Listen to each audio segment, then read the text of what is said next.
Well, after months of debate and right up against the deadline, Toledo City Council has approved the 2026 budget. The plan includes about $2.5 million in cuts, with some of the biggest hitting the police department, including fewer new recruits, something the city's police chief isn't happy with. Steve Iwanek spoke with city leaders and the chief. Steve, it sounds like those recruit cuts were just part of this story.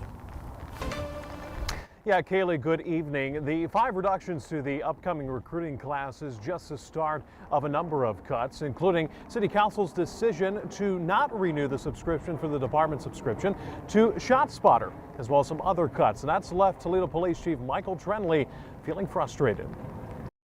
The appointee is For many on Toledo City Council, making cuts aren't easy. Just ask Sam Meldon. You know, it's hard to say no to things. It's just a hard thing in life. But if you ask Toledo Police Chief Michael Trenley, Tuesday's cuts are even tougher.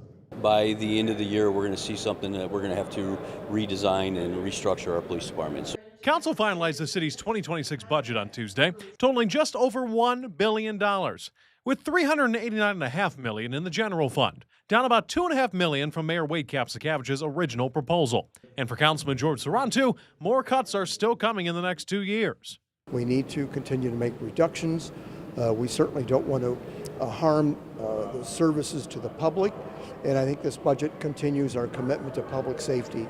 Some of the notable cuts include a reduction from 25 new recruits to 20 in this year's police class, no new uniforms, and no more ShotSpotter technology. The reality is we still operate like we're a 700-person department, and we haven't been for a long time. So we need to make the tough decisions and restructure in a way that we can still provide the best benefit to the public. At the same time, Council approved $500,000 for a new community police substation, replacing the Northwest one that closed last year. It's going to overlap some districts. There's a good strategy there, but it's important to maintain a police presence in West Toledo and in my district. But Trenley says that adds pressure. From an operational standpoint, could we do without it? Yes, we could.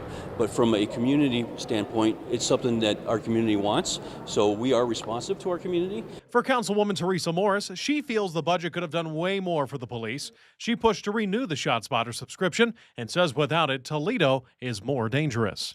Chief, you're doing a good job, and I'm sorry we couldn't give you the tools to continue to make the community safe.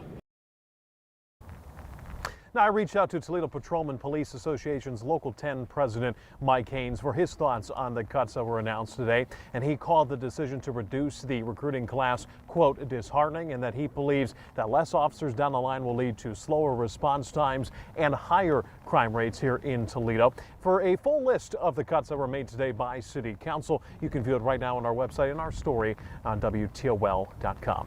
In East Toledo, Steve Iwanek, WTOL 11.